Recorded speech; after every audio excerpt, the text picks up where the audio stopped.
Ayan na po mga kabayan. Ito na po ang tanim nating talong. Sa ngayon, ayan.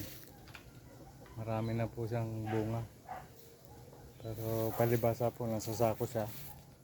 Medyo mataas, tumaas siya. Pero okay naman.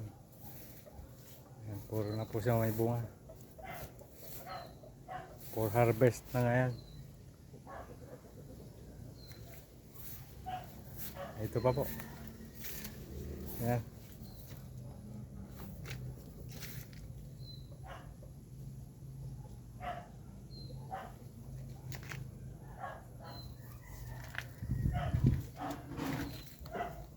Ito maliliit pa.